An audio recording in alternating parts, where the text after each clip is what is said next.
Oi, gente, sejam bem-vindos a mais um Encontros Sociais. Meu nome é Aissa de Paula e esse podcast é um oferecimento do Instituto Idem.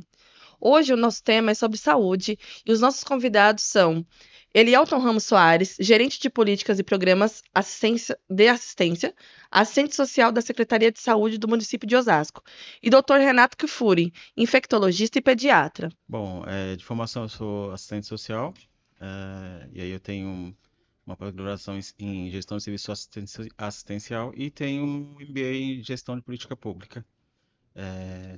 Trabalho no município de Osasco e nesse momento estou exercendo a função de gerente de programas e de políticas e programas assistenciais. É isso. Olá a todos, eu sou Renato Kfouri, pediatra, infectologista, presidente do Departamento de Imunizações da Sociedade Brasileira de Pediatria e trabalho na área de imunizações com o Ministério da Saúde, consultor da Câmara Técnica de Imunizações, do Programa Nacional de Imunizações e também vice-presidente da Sociedade Brasileira de Imunizações. Começando esse programa com uma reflexão que seria: saúde não é tudo, mas tudo é nada sem saúde. Vamos começar pela medicina. Acho que a medicina tem evoluído, esse é um dos grandes dilemas da saúde pública, né? A gente evolui muito com o conhecimento e as tecnologias em saúde vem avançando cada vez mais. E oferecer as tecnologias, oferecer saúde com recursos para toda a população, cada vez se torna mais um desafio de ter uma equanimidade, acabar com as desigualdades, as iniquidades em relação ao acesso da saúde é um grande desafio, né? O Sistema Único de Saúde brasileiro, ele ousa oferecer saúde gratuita para 200 milhões de brasileiros e, obviamente, sempre há dificuldades de recursos de financiamento de um sistema tão complexo como esse. Então, saúde realmente é prioridade, deve ser prioridade de qualquer, e as estratégias de atenção à saúde primária, né, preventivas, têm uma relação de custo e risco e benefício muito maior do que os custos, né? Então, investir em prevenção, com água potável, com antibiótico, com vacinas, com saneamento básico, traz um benefício muito maior do que os custos advindos do adoecimento de várias doenças. Então, esse olhar da prevenção ele deve sempre estar presente nas ações de saúde pública e, claro, nunca descuidando dos casos mais complexos, das hospitalizações, dos tratamentos mais custosos que todo o sistema de saúde tem para transplante, para câncer. Sempre é um investimento que vai precisar haver. Bom, então, baseado no que a medicina diz, eu ouso afirmar que saúde é tudo. A saúde, porque é a partir da saúde que a gente pode ter outras conquistas. Eu costumo dizer que saúde e educação é essencial em qualquer nível. Com relação à saúde no Brasil, eu acho que a gente ainda é um país de remediar, e isso é péssimo para a saúde, né? Porque a gente é um país de remediar, a gente a prevenção ainda é muito, muito aquém daquilo que deveria ser. E a prevenção é o que nos tiraria de um buraco onde a gente está há Sem muitos dúvida. anos, porque as internações são sempre recorrentes de problemas que poderiam ser tratados na ponta e que não se consegue. Não se consegue, assim, abrindo um parêntese, eu sou pró-SUS, tá? Minha fala pode parecer diferente, mas eu sou pró-SUS no sentido de que talvez no mundo não exista algo parecido, e eu posso dizer isso de um lugar onde eu já vivi em outro país e sei as diferenças. Só que ainda dentro daquilo que somos quanto país, a saúde não é tratada como ela deveria realmente ser, na sua totalidade. Eu acho que se esses incentivos que o doutor está falando fossem aplicados realmente lá na básica, na atenção básica, onde tudo começa, eh, talvez a saúde andasse um pouco melhor do que ela é atualmente. Sem contar a nossa parte quanto povo, quanto população, né?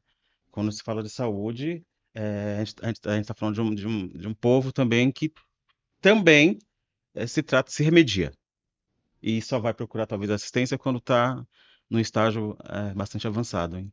Então, talvez a educação do povo nesse sentido também seja pertinente.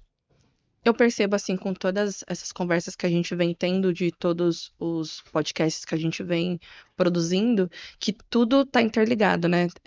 Precisa-se de da pessoa ter uma habitação em um lugar que tenha saneamento básico, e aí essa pessoa ela precisa ter uma determinada estrutura psicológica e também de educação para ela entender o que que seria importante assim como um todo, né? Então, eu percebo que cada gestor ele puxa a base para si, né? Então, quando a gente fala, a mesma reclamação que você fala sobre a saúde, os outros polos também falam sobre isso, né? Também falam a questão da sobrecarga. Você acha, você como você está na parte pública, tem algum tipo de programa ou algum tipo de projeto que entenda as populações de baixo custo ou entenda essa sobrecarga e mude? Olha só, programas existem, a adesão é baixa. Esse é um problema. E os programas até existem. Por exemplo, vamos falar de unidade básica de saúde. Lá tem um programa para os diabéticos, para os hipertensos. E aí, quando você vai puxar o número de quantas pessoas participam, ou a assiduidade disso, elas são baixas. Que está dentro daquilo que eu falei há pouco. As pessoas preferem se remediar do que buscar a prevenção. Isso é um pouco muito da cultura nossa de brasileiro, eu acredito, de não buscar a prevenção. Os programas existem. Se são eficientes ou não, aí já é um outro parâmetro. Eu não poderia afirmar dessa forma. Mas que os programas existem, elas existem. E alguns programas existem e não são, e talvez são até poucos divulgados. Então, a grande parte da população não saiba que existe aquele programa e que possa usufruir daquele programa. E esse também é um outro problema. Estou falando da área pública, né? Uhum. E a população carente, ela está muito mais preocupada com pagar a conta, com conseguir comer, do que propriamente com a saúde, infelizmente. E aí o poder público às vezes não chega, como você disse, com saneamento básico, água tratada, etc. Eu acho que é por aí, né? Eu acho que nós estamos falando de cidadania, né? Sim. De um direito a uma vida digna, né? Numa sociedade onde se respeita a saúde e a educação, a formação de todos, que é o que diferencia, é o que nos iguala, na verdade. O país é muito desigual, então não se pode comparar o acesso à educação, à saúde numa metrópole como São Paulo, numa população ribeirinha na Amazônia, no interior do Nordeste, no Pampa Gaúcho, na região Centro-Oeste. São diversos Brasis aqui dentro, e se a gente não entender que as estratégias precisam ser diferenciadas para cada população, para cada região, para cada. A gente não vai atingir, não há uma única saída para que a gente consiga reduzir essas desigualdades e promover um desenvolvimento saudável e sustentável para todos. Eu acho que a educação, né, junto com a saúde, andam nesse sentido, como bem lembrou ele, são de mãos dadas. Não há como falar num povo que saiba dos seus direitos, que consegue eleger seus representantes, que consegue, e tem a saúde, tem a educação, tem acesso com informação, para que não chegue, obviamente. E quando o sistema de saúde falha, a cobertura vacinal não está boa, a vacina está lá no posto, as pessoas não vão. Programa de diabetes existe, ninguém vai.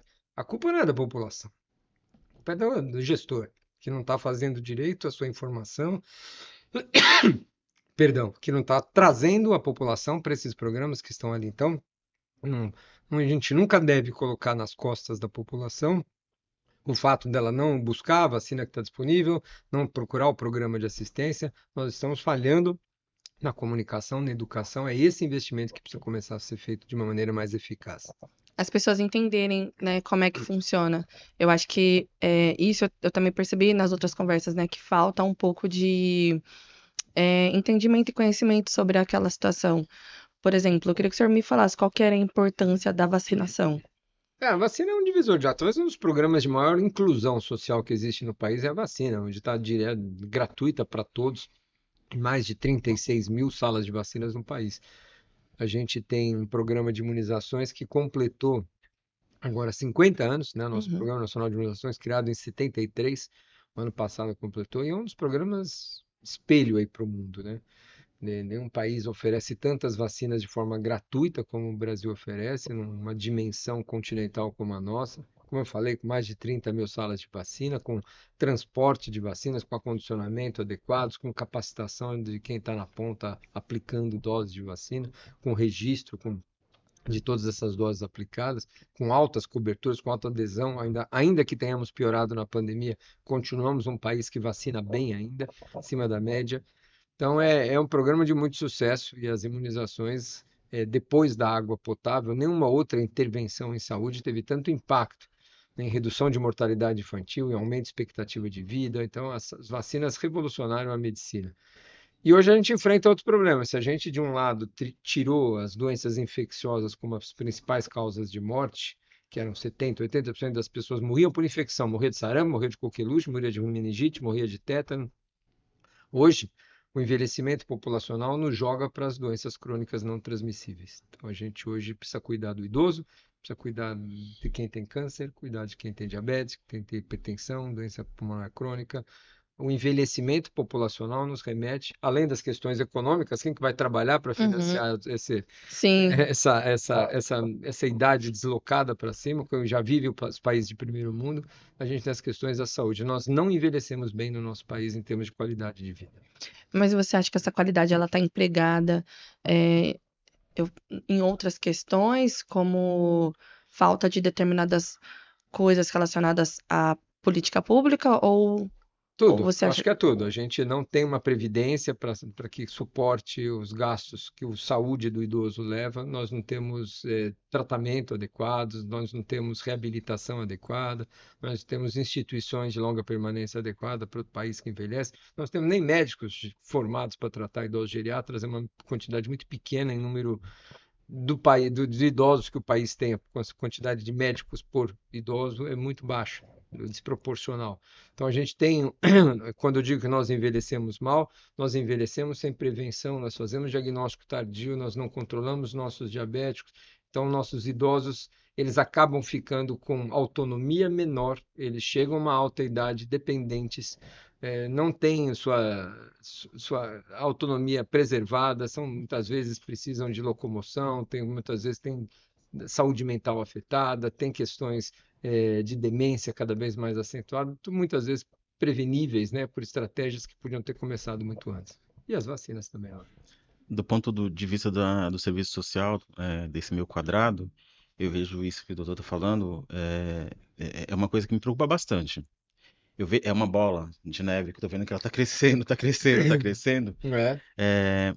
O fato de estarmos conseguindo viver mais, aqui no Brasil e o país não está preparado para isso. As pessoas, há bem pouco tempo atrás, morreu aos 50 anos, é, se- falando sobre isso. E agora as pessoas morrem depois dos 90. Meu pai tem 78 anos e é um cara ativo, ativo. No meio de tudo isso vem a coisa social. Muito idoso, sem ninguém no mundo. Tem acontecido bastante isso. Ou famílias que não querem ou não podem ficar com aquele idoso. E aí tem as questões de saúde, que como ele apontou, neurológicas, psicológicas, psiquiatras, muitas psiquiátricas. E poucos ILPIs, ou seja, poucos lugares onde colocar esses idosos. Grande parte, eu vejo idosos morando em pontos-socorros, em hospitais, Na rua. na rua, e aguardando que o judiciário decida o que fazer com aquele idoso. Então é um problema que está crescente, é crescente.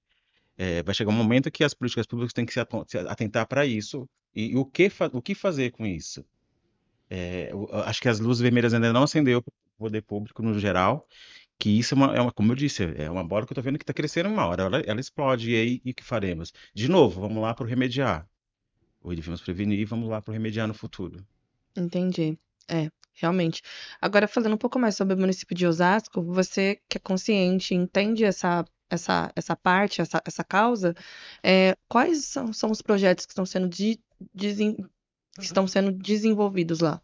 Lá a gente tem a crescente de ILPI, por exemplo, né? O município passou de 1, agora já vai para 3, já estão projetos de novas construções de LPI. E LPI, para quem não sabe, é instituições de Longa longa permanência para idoso. permanência para Desculpa, a idosos. gente vai falando Tudo assim, bem. É assim mesmo, a legal gente tá. vocês É, irem explicando. tem dois centros de atendimento ao idoso, que são os CAIS. Estou falando da população idosa, né? Uhum, Nós temos agora no município também residências inclusivas, que é pessoal PCD, ou de qualquer nível, certo. físico ou intelectual. O que tem mais lá? o Centro Dias para Idoso, que foi inaugurado há pouco tempo, que também é direcionado para a política do idoso, e aí a gente vai avançando. Vamos avançando, ainda falta bastante para fazer, né? Tem um longo caminho a percorrer, porque realmente a população idosa aumenta a cada dia. Em Osasco, você tem mais ou menos esse número de qual que é? Não saberia te dizer, assim, quando é a população idosa, não saberia A te dizer. expectativa para 2035 é que 30% da população brasileira terá mais de É, 70 anos de idade. 30%, um terço da população brasileira terá mais de 60 anos daqui a 11 anos. E aí o triângulo ele vai começar a mudar, né? A Porque até então pirâmide já virou um barrilzinho, já daqui a pouco a gente vai ter quase que uma pirâmide invertida, né? Como tem os países de primeiro mundo. O Brasil, a natalidade no Brasil decresce. Nós, há 8 anos atrás, tínhamos 3 milhões e 100 crianças nascendo todo ano. Hoje nós temos 2 milhões e 600. E daqui a pouco cada vez menos. E a expectativa de vida, a população brasileira em breve começa a decrescer, não mais aumentar, né? Como já faz muitos países europeus.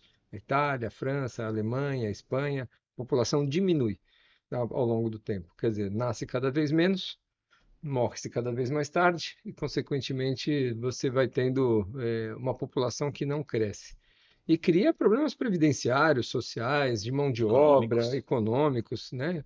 E aí vem uma outra discussão de globalização, de imigração, né? A imigração hoje é permissiva na Europa e acabou aquela história de barreira para o imigrante, porque a grande mão de obra nos Estados Unidos não é diferente, é de estrangeiros, né? sim, Quem faz o trabalho de jovem lá sim. no motorista, nos serviços, quaisquer serviços de hotelaria, de turismo, de bares, de alimentação, de restaurante, raramente é um americano, né? Ou raramente é um europeu. São os imigrantes que adentram o país com oportunidades muito distantes da realidade que ele vive no país ou das oportunidades que ele tinha no país. Então a situação não é aqui, a situação é global. A gente caminha um pouco atrás desse sentido, mas se a gente não tiver um olhar para as questões do envelhecimento saudável, que não é só comer direito, que não é só tomar vacina, é ter acesso a tudo isso que a gente falou, né? Parte de saúde mental, saúde física, reabilitação, curativa. As doenças aumentam muito nessa faixa etária, a gente continuará envelhecendo muito mal, né? Tem algum número ou quais tipos de doenças que começa a se ter quando você entra na faixa etária de 60 anos ou mais? As doenças que nós chamamos de DCNT, doenças crônicas não transmissíveis, né? Não é doença infecciosa, é o diabetes, é a hipertensão, a doença pulmonar crônica, chamada DPOC, e as doenças cardiovasculares, que aí entra infarto, AVC, são os principais. Claro que tem aquele que está em diálise, tem uma doença renal, aquele que tem um transplante hepático, tem uma insuficiência hepática, mas a grande maioria das doenças crônicas não transmissíveis associadas à idade é a hipertensão, é o diabetes, as doenças cardiovasculares, pulmonares e o câncer, né? Então, Certo. esses são os 5 grupos de doenças que respondem aí pela quase totalidade. E a população que mais é benéfica assim, que mais demonstra ter esse tipo de doenças crônicas seriam os idosos. São. As crianças não. Tem, claro que tem criança com doença cardíaca, claro que tem criança com transplante renal, mas o grosso, a idade se associa muito à associação e muitas vezes mais de uma dessas doenças. Dificilmente, se a gente olha para os números, acima dos 80 anos, 50% dos indivíduos que têm mais de 80 anos têm alguma doença crônica. Você não chega aos 50 anos, em geral, metade não chega sem nenhuma doença crônica. Já teve um infarto, ele tem uma doença cardíaca, ou ele é hipertenso, ele é diabético, ele tem um câncer. É isso. Aos 70 anos de idade, isso está em torno de 25%, mais ou menos. Aos 60 anos de idade, mais de 20% tem. E muitas vezes ele tem mais de uma doença crônica. Então, ele tem 80 anos, é diabético, é hipertenso e já teve um infarto, é um cardíaco. Então, os seus riscos se somam, né? Além disso tudo. Mas, doutor, uma curiosidade. Alguma dessas doenças que o senhor falou, a gente carrega para a idade, para idade, para depois dos 60 anos, né? É, quais são aquelas que não são mais neurologicamente, dentro da neurologia ou da psicologia ou da psiquiatria, quais são aquelas mais comuns nos idosos? Nos idosos, a gente tem a demência e o Alzheimer, Ah, né? São as doenças hoje que uhum, acompanham o envelhecimento. uhum, O Alzheimer é uma dos tipos de demência, então a mais frequente das demências, uhum, porque o envelhecimento, ele muitas vezes, quando você na saúde mental, ele vem acompanhado muito do meio que esse idoso vive. Então ele tem Entendi. depressão em função do convívio familiar que ele tem ou não das oportunidades que ele tem ou não de convívio com os filhos, com os netos, enfim, com a família que ele tem, da estrutura familiar que ele tem. Então você tem depressão, você tem transtornos de ansiedade, você tem e as doenças neurológicas associadas à demência, especialmente o Alzheimer, né? Que deteriora muito a cognição desses idosos e o torna cada vez mais dependente, né? Porque ele não dá conta mais de controlar as contas de casa, o dinheiro da sua aposentadoria, ele se perde nessas coisas. E o que é pior, né? Vira um alvo muito fácil para os oportunistas, né? Para os golpes que se dão em idosos por telefone, por saidinha de banco, em Verdade. investimento em aposentadoria. Infelizmente, é um terreno muito fértil para os maus caráteres da vida se aproveitarem desse momento. Então, quando a gente fala de envelhecimento saudável, é tudo isso. A gente precisa olhar para esse idoso, a sua segurança alimentar, sua segurança física. A gente precisa olhar para o seu desenvolvimento intelectual com qualidade, para a sua manutenção da sua cognição, da sua saúde mental, uma rede de apoio que o torne feliz onde quer que ele viva, numa instituição de longa permanência ou com a família, ou o que seja.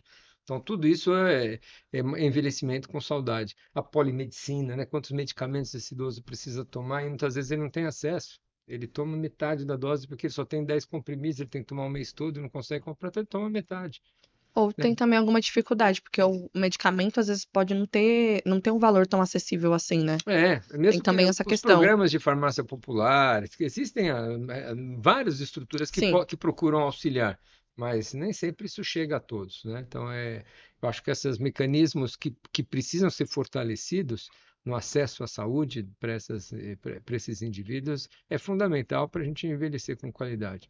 Mas me preocupa muito o financiamento de tudo isso.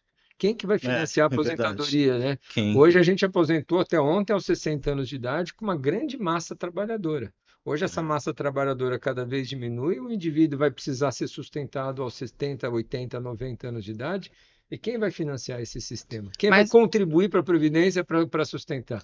aí a Previdência ela mudou, né? Hoje em dia, pelo que eu Tá entendi, mudando, a faixa etária é 90 anos, que mas está previsto para a gente conseguir aposentadoria. você acha que vai aposentar nunca? Provavelmente não.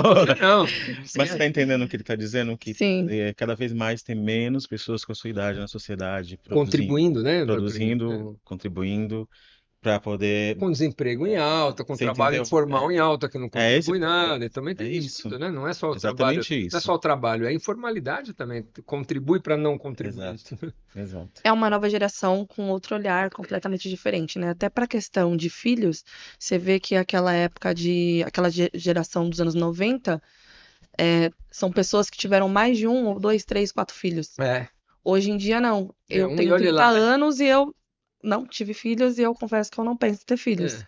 Então, eu já sei que eu não vou contribuir E a minha para a geração, a pirâmide Daniel etária. provavelmente também, é a geração que a gente chama de sanduíche, né? Porque nós temos pais vivos, longevos, É ou seja, verdade. eu estou aos 59 anos de idade. Tenho, tenho sogra, sou vivos, né? Ou seja, eu tenho que cuidar de uma geração mais velha que eu. E Anterior. tenho filhos mais tarde e adolescentes até os 25, 30 anos de idade, dependendo do filho que você tem.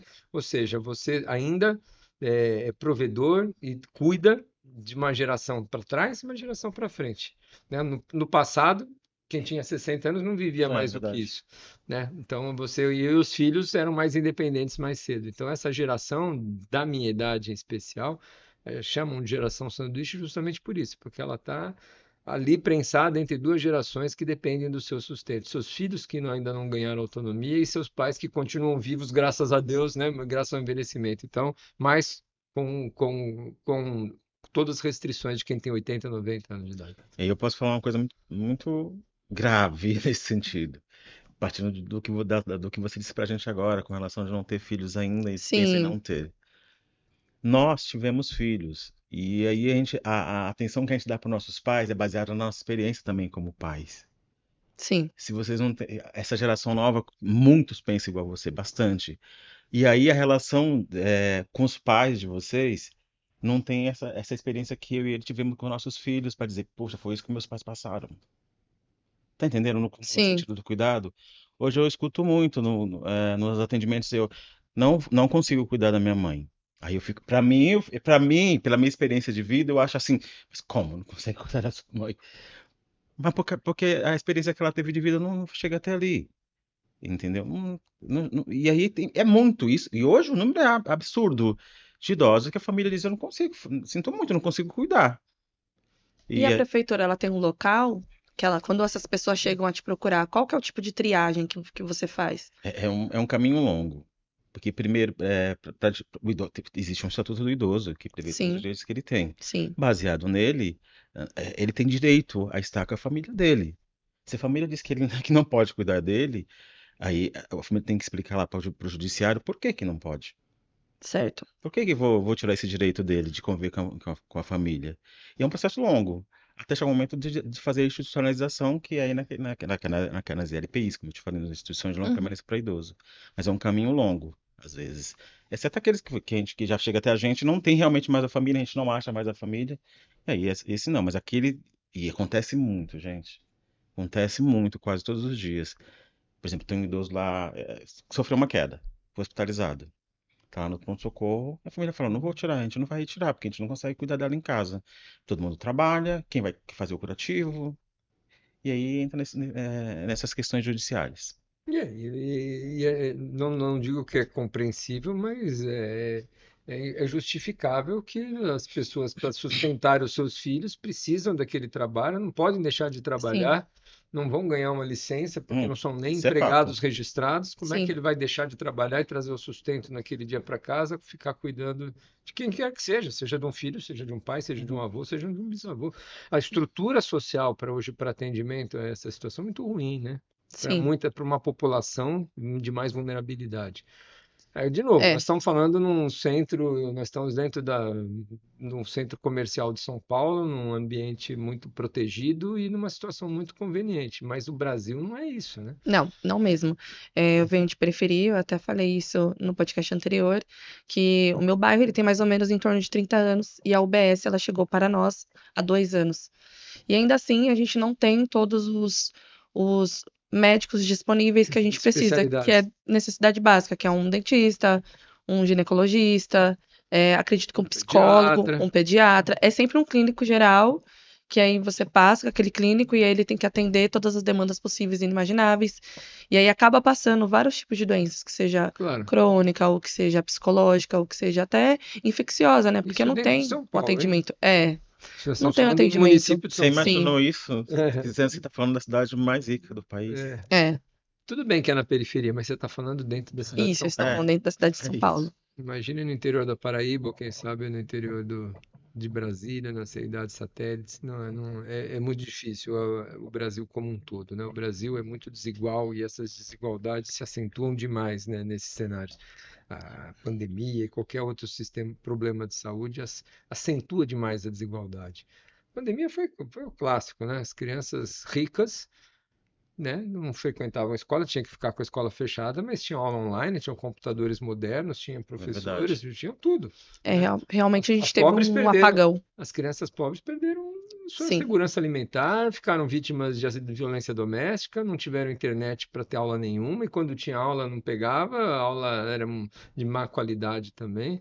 Quer dizer, o que se perdeu da infância de muitas dessas crianças na pandemia, muitas vezes é irrecuperável. Tem gente que deixou de estudar 2 anos na pandemia e nunca mais voltou para a escola, né? Muitas vezes a ausência na escola, a exclusão escolar em 2 anos, significa nunca mais voltar a estudar. sim.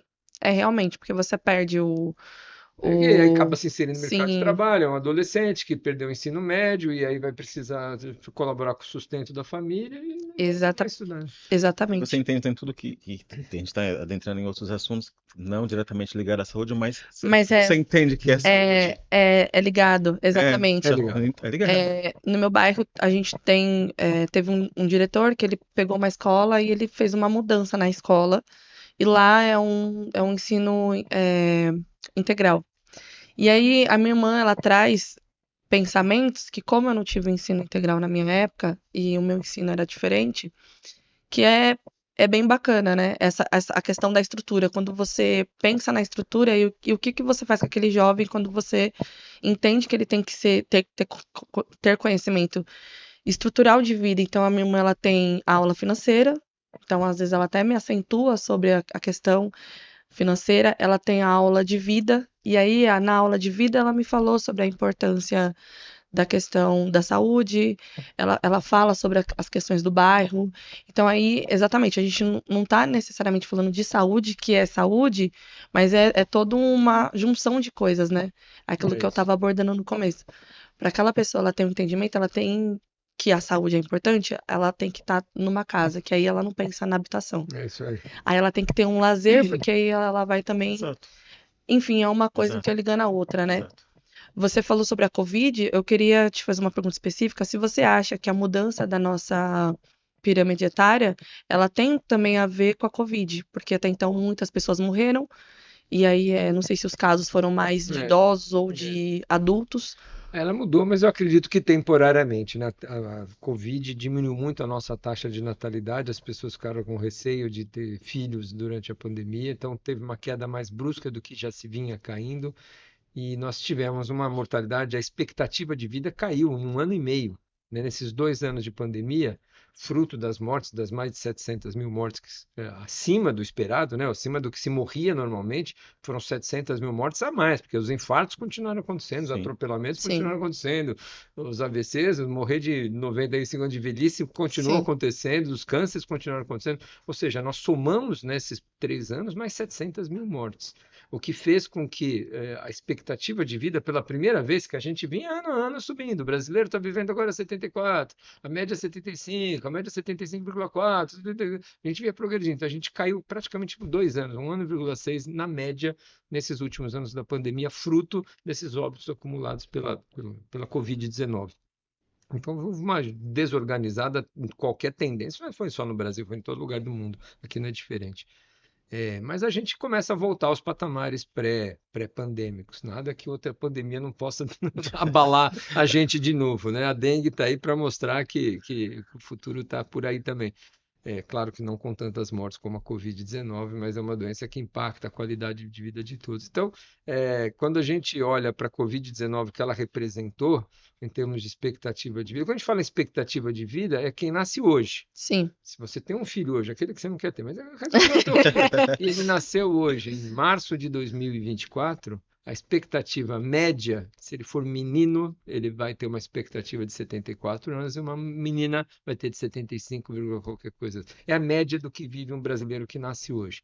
Claro que ele pode viver 100 anos, como ele pode ter um acidente fatal e morrer aos 18 anos, né? Mas a gente está falando de média. Sim. Ou pode cair no tráfego e ser baleado e ter uma morte É. violenta. Tudo o que acontece nesse país. Estrutura, né? Não precisa ser longe, mas essa é a expectativa de vida. E ela é muito diferente em relação a quem tem acesso. E é isso que eu queria terminar dizendo isso, porque nascer no sul do país, nascer em Porto Alegre, em São Paulo, em Paraná, é muito diferente da expectativa de vida do que nascer no Amazonas, nascer no Nordeste ou nascer em outro local. A Certo. expectativa de vida passa de 5 anos de diferença média.